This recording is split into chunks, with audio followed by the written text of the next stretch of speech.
नमस्कार दोस्तों, मेरा नाम है अनुपम मिश्रा और आप सभी लोगों का द टाइम फ्रेम में एक बार फिर से बहुत बहुत स्वागत है। दोस्तों, हम लोगों के सामने ओपन है निफ्टी का डेली चार्ट और इस डेली चार्ट को अगर देखेंगे तो हम लोगों ने बात किया था कि हमें आज के दिन भी एक वॉलेटाइल सेशन देखने को मिल सकता है और जो हमारी प्रीवियस टू कैंडल है, मतलब ये ट्रम्प वाली और ये वाली है ना, जिस पे हमारा वो टैरिफ आया था, इन दोनों के अगर सपोर्ट को हम मैच करेंगे कुछ इस तरीके से, ठीक है, तो ये कहीं ना कहीं एक सपोर्ट के तरीके से काम करेगा और हमारे पास ये जो बहुत महीन सी पतली सी आप जो जोन देख रहे हैं, ये भी हमारे लिए एक सपोर्ट जोन के तरीके से पूरा काम करेगा। और हम आज के दिन के लिए कोशिश क्या कर सकते हैं, इसी जो प्रीवियस टू कैंडल्स का जो सपोर्ट है हमारा, हम उसके नीचे आने की कोशिश कर सकते हैं, मतलब नीचे की तरफ जाने की एक कोशिश हम कर सकते हैं। अभी और बेहतर आपको छोटे फ्रेम पे समझ में आएगा।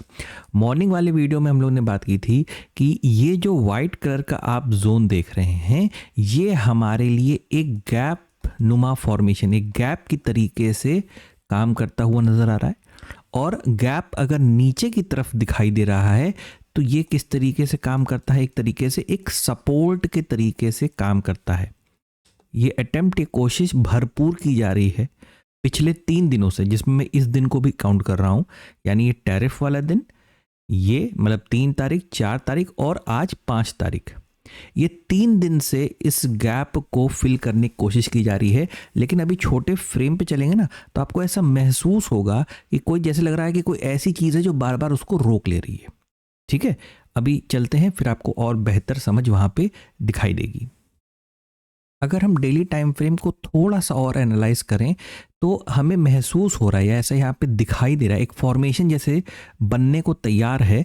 जैसे कि ये आपको रेड कैंडल नजर आ रही है, यहाँ पे मैं आर लिख दे रहा हूँ, ये ग्रीन कैंडल, ये रेड कैंडल, मे बी यहाँ पे एक ग्रीन कैंडल, मतलब जिसको पियानो पैटर्न कहते हैं, है ना, मतलब यहां से एक रेड ग्रीन, मतलब ये एक संभावना है, ये संभावना है। और साथ ही साथ हमारे पास क्या है, बिल्कुल इसी लेवल पे ये एक जोन है, ये एक जोन है जो कि सपोर्ट की तरीके से काम कर रहा है। साथ ही साथ ये जो गैप का जोन है, ये भी एक सपोर्ट के तरीके से काम कर रहा है। चलते हैं छोटे फ्रेम पे, वहां पे आपको ज्यादा बेहतर समझ में आएगी ये चीजें। 30 मिनट के टाइम फ्रेम पे चलते हैं सीधे हम लोग। ये देखिए दोस्तों, 30 मिनट के टाइम फ्रेम पे अगर हम लोग याद करें तो हम लोग ने बात किया था कि अगर मार्केट किसी वजह से, किसी भी वजह से, किसी न्यूज़ की वजह से, किसी भी तरीके से अगर इस लेवल को ब्रेक कर देता है, यानी ये जो एक रेजिस्टेंस की तरीके से यहाँ पे बना हुआ है जोन, अगर इसको ब्रेक कर देता है बिना रीटेस्ट किए, बिना रीटेस्ट, वैसे तो रिकमेंडेशन ये थी, आप लोग को याद भी आ जाएगी अगर मैं ये शब्द लिख दूंगा यहाँ पे, अवॉइड। ठीक है, रिकमेंडेड तो यही था कि आप इसे अवॉइड करिएगा, लेकिन जैसे कि वीडियो सबके लिए बनता है, जो नए हैं पुराने हैं सबके लिए, अगर आपका मन करेगा ट्रेड करने का इस जगह पे इसके ब्रेकआउट के बाद, तो बिना एक रिट्रेसमेंट के ट्रेड में एंट्री ना कीजिएगा, वो ज़्यादा बेहतर रहेगा। ठीक है, और ज़्यादा बायस्ड या ज़्यादा रिकमेंडेड ट्रेड किस तरफ का था, वो नीचे की तरफ का, ये जो एक ट्रेंड लाइन का फॉर्मेशन है, ये कि मार्केट अगर इस चीज़ को ब्रेक करता है, अगर इस चीज़ को ब्रेक करता है तो फिर हम इसका जो लोअर लेवल है यहाँ तक पहुँचने की कोशिश कर सकते हैं, और या तो ये जो गैप नज़र आ रहा है ना, इसको भी फिल करने की हम कोशिश कर सकते हैं, इसे भी फिल करने की हम कोशिश कर सकते हैं। लेकिन पिछले 3 दिन से आप अगर इस चीज़ को बस एक रीड करने की, नॉर्मल रीड करने की कोशिश करेंगे तो 3 तारीख, 4 तारीख, 5 तारीख, 3 दिन से लगातार आपको लग रहा होगा कि ये आना तो चाह रहा है नीचे, लेकिन जैसे लग रहा है कि इसके नीचे उतर पा नहीं रहा है। मतलब मैं आशा करता हूं कि आप समझ रहे होंगे जो मैं कहना चाह रहा हूं, मतलब कि यहां पे एक कुछ ऐसा सपोर्ट है जो कि इसको उसके नीचे लाने से मना कर रहा है। तो इस चीज से इसका मतलब अब करें क्या कल की डेट में, तो कल की डेट में मैं चार्ट को थोड़ा और जूम करूंगा यहाँ पे, क्योंकि लेवल्स हमें बिल्कुल क्लियर नजर आ रहे हैं दोस्तों। ये देखिए, मैं आपको यही रिकमेंड करूंगा कि ये जो माइनर सा स्विंग जैसा फॉर्मेशन है, या यूं आप समझ लीजिए कि ये पूरा हिस्सा जो आज का है, ये मतलब ऐसा कहिए कि जो आपका क्लोजिंग टाइम का जो सपोर्ट लेवल है, यानी ये क्लोजिंग टाइम का जो सपोर्ट लेवल है, अगर आप माने तो जब तक ये अब टूट ना जाए, जब तक ये दोबारा यहां से टूट ना जाए, आप थोड़ा सा सेलिंग को क्या करें, कंट्रोल कर दें। सेलिंग में थोड़ा सा क्या करें, कंट्रोल कर दें। और मैं आपको इस तरीके से या इस चीज को इसलिए समझा रहा हूं दोस्तों, क्योंकि जो चीज मैं देख पा रहा हूं या समझ पा रहा हूं कि लास्ट 3 दिनों से जो हरकत कर रही है मार्केट, उसके हिसाब से मैं ये चीज आपको बताने की कोशिश कर रहा हूं। मुझे ऐसा लग रहा है कि अगर मैं यहाँ पे एक सिंगल लाइन, जो हम लोग बोलते हैं जिसको क्या, माइनर ट्रेंड लाइन, ठीक है, अगर मैं यहाँ से एक माइनर ट्रेंड लाइन का फॉर्मेशन बनाता हूँ कुछ इस तरीके से, आप इस हिस्से को अवॉइड कीजिएगा। हमारे लिए ट्रेंड लाइन वही होती है जो मैक्सिमम पॉइंट को टच करती है, ठीक है। अब उसके बीच में कोई भी आ जाए तो सिंपल सी चीज़ है। मुझे ऐसा लग रहा है कि मार्केट इस पॉइंट से, ये जो यहाँ पे एक झुंड सा एक एरिया बना रखा है ना यहाँ पे, यहाँ से मार्केट एक अटेम्प्ट कर सकता है थोड़ा सा ऊपर के तरफ के मूव के लिए, और मे बी अगर उसे नीचे की तरफ आना है तो वो कहीं पे, जैसे हम यहाँ पे सपोर्ट में है ना, तो शायद सपोर्ट से तुरंत नीचे आना शायद मार्केट पसंद ना करे। ये एक ही कंडीशन पे हो सकता है कि अगर कोई नेगेटिव न्यूज़ मार्केट में आ गई तो फिर मार्केट तुरंत के तुरंत यहाँ से नीचे की तरफ आने को कोशिश कर सकता है, ट्राई कर सकता है और गैप को फिल कर सकता है।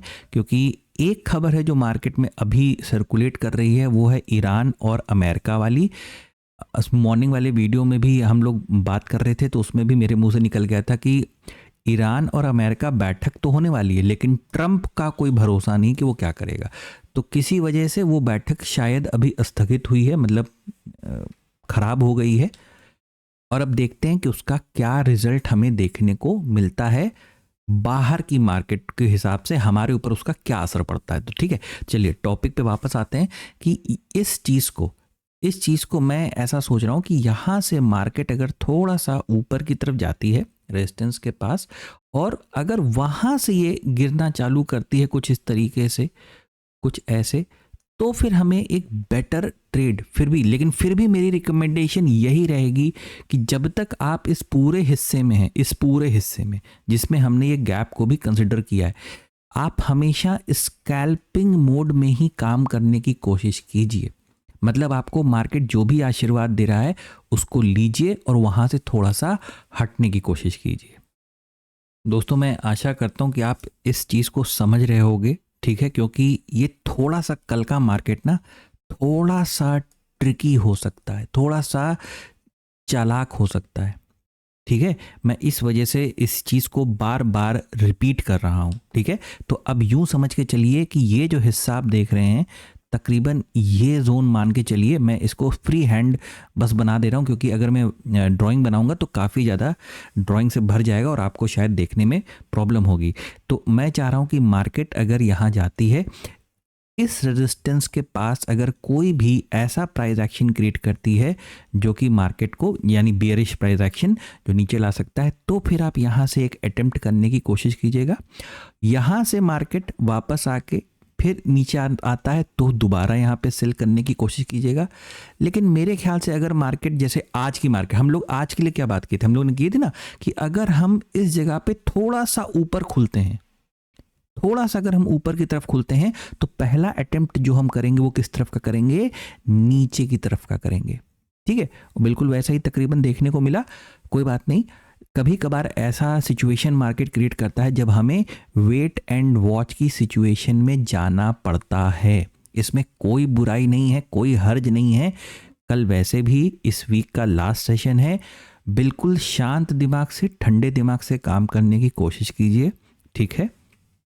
कल भी एक बहुत बड़ा इवेंट लाइनअप है और आरबीआई वाला, ठीक है।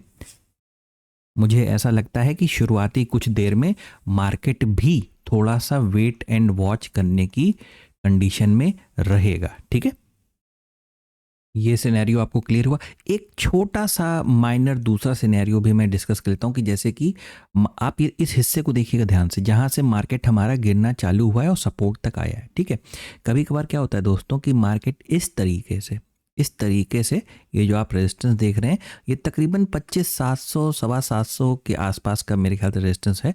यहाँ पे जाके या ट्रेंड लाइन तक थोड़ा सा जाके थोड़ा सा नीचे की तरफ बेंड करके मार्केट क्या करता है, ये जो आप ट्रेंड लाइन देख रहे हैं ये वाली और ये वाली, यहाँ से जब आप एक ट्रेंड लाइन का फॉर्मेशन कुछ इस तरीके से करेंगे तो ये ऊपर जाके तो रिटेस्ट करके मार्केट ऊपर भी निकलने की एक अटेम्प्ट या कोशिश कर सकता है। तो थोड़ा सा इस चीज़ को समझने की कोशिश कीजिएगा, कल का सेशन ट्रिकी हो सकता है। सेलिंग इस लेवल के बाद ही प्रिफर करेंगे या तो रेजिस्टेंस लेवल के बाद एक मौका हमें मार्केट दोबारा दे सकता है। साथ ही साथ एक छोटी सी मैं इसको हटा दे रहा हूँ, या अच्छा बने रहने दीजिए, इसे भी बने रहने दीजिए। यहाँ पे मैं ये फॉर्मेशन भी लगा देता हूँ ऐसे, ताकि आपको जैसे मैं 1 सेकंड के लिए इसको हटाऊँ देखिएगा तो आपको ना एक यहाँ पे दिखाई देगा इस तरीके से, मतलब नीचे की तरफ सपोर्ट है, ऊपर की तरफ से ट्रेंड लाइन आ रही है। ठीक है, ये चीज़ है। अब मैं उस चीज़ को वापस लगा देता हूँ क्योंकि ये आपको कहीं ना कहीं मदद ज़रूर करेगा।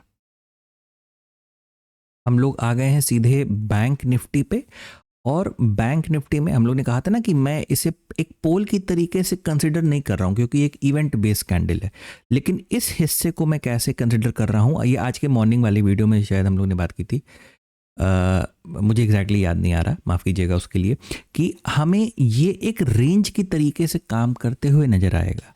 मतलब यहाँ पर अगर हम रेजिस्टेंस पे हैं तो हमें एक सेलिंग चूज करनी चाहिए और सपोर्ट पे हैं तो यहाँ से बाइंग। मार्केट ने इसको एक रेंज के तरीके से कंसिडर किया, फिर इसको यहाँ पे ब्रेक किया। ब्रेक करने के बाद ये जो हमारी ट्रेंड लाइन आ रही है, मैं इसे छोटा करके दिखाता हूँ, आपको दिखाई देगी। ये देखिए, ये जो हमारी ट्रेंड लाइन आ रही है ये वाली, ये बिल्कुल इसी पे इसने क्या किया है, एक सपोर्ट लेने की कोशिश की है। ठीक है, एक सपोर्ट लेने की यहाँ पे कोशिश की है। दोस्तों अब एक काम करते हैं कि ये जो फ्लैग हम लोग ने यहाँ पे बना रखा था इसको क्या करते हैं, डिलीट कर देते हैं। इसका कोई हमारे लिए अब काम बचा नहीं है, वो बस रेंज के लिए देखने के लिए था। और साथ ही साथ अगर मैं इस चार्ट को थोड़ा सा और छोटा करूं तो यहाँ पे देखिए आपको एक इम्प्रेशन आ रहा होगा तकरीबन इस चीज़ का आपको एक इम्प्रेशन यहाँ पे नज़र आ रहा होगा। यानी ये सपोर्ट लेवल और ये सपोर्ट, मार्केट बिल्कुल निफ्टी के ही तर्ज पे क्या कर रहा है, एक सपोर्ट की तरीके से काम करने की कोशिश कर रहा है। और कल एक आरबीआई का जो इवेंट है, ठीक है, और ये बिल्कुल बैंक से ही रिलेटेड है, तो यहाँ पे हमें कोई हरकत ज़रूर देखने को मिल सकती है। तो थोड़ा सा बैंक निफ्टी के केस में भी आप आराम से काम करने की कोशिश कीजिएगा। और दूसरी चीज़ ये है, जो ये सपोर्ट बना हुआ है, ठीक है, ये सपोर्ट प्लस मैं यहाँ पे एक दूसरा भी बना दे रहा हूँ, ये ट्रेंड लाइन वाला, जब तक मार्केट इसको ब्रेक नहीं कर देता थोड़ा सा सेलिंग को अवॉइड कीजिएगा या थोड़ा सा कंट्रोल कीजिएगा। आपके लिए जो कल के लिए जो बेहतर रेंज होगा, थोड़ी सी रेंज में भी आपको बड़ी महसूस हो सकती है, लेकिन कुछ नहीं कर सकते। ये जो आपके लिए एक रेजिस्टेंस है, यानी तकरीबन 60,000 से लेकर 60,400 से लेके और नीचे की तरफ ये जो आपके लिए एक सपोर्ट का लेवल है जो कि है तकरीबन 59,900, ये जो लेवल है, ठीक है। तो ये पूरा हिस्सा आप 30 मिनट के चार्ट में ध्यान दीजिएगा इस चीज़ का कि ये एक सपोर्ट, ठीक है, ये एक रेजिस्टेंस, ठीक है। तो सपोर्ट पे खड़े होके सेलिंग वैसे भी नहीं की जाती, ट्रेड मिले चाहे ना मिले उससे कोई फर्क नहीं पड़ता। डिसिप्लिन खराब नहीं होना चाहिए, आपका सेंटिमेंट खराब नहीं होना चाहिए। तो यहाँ से जो भी अटेम्प्ट कीजिएगा तो एक ऊपर की तरफ का कीजिएगा। मार्केट को अगर नीचे आना होगा, इन केस नीचे आना होगा, तो वो रेजिस्टेंस से शॉर्ट करने की कोशिश कीजिएगा। अगर मार्केट मतलब उस दौरान कोई ऐसी न्यूज़ आ गई, कोई नेगेटिव न्यूज़ आ गई, ठीक है, तो उसको रेजिस्टेंस से शॉर्ट करने की कोशिश कीजिएगा। या तो अगर हम सपोर्ट किसी वजह से ब्रेक कर जाते हैं तो एक रीटेस्ट का दोबारा इंतज़ार कीजिएगा और फिर नीचे की तरफ का कोई ट्रेड प्लान करने की कोशिश कीजिएगा। थोड़ा सा सेशन ट्रिकी रह सकता है, अपने इमोशंस पे, अपने डिसिप्लिन पे कंट्रोल रखिएगा। बस इतना ही है निफ्टी और बैंक निफ्टी के एनालिसिस में। बाकी जो न्यूज़ होंगी, चीज़ें होंगी, वो कल मॉर्निंग में हम लोग डिस्कस करेंगे। आशा करता हूँ आपको एनालिसिस समझ में आया होगा, अच्छा लगा होगा। अगर आपको एनालिसिस अच्छा लगे तो please like, subscribe and share my channel. धन्यवाद, नमस्कार।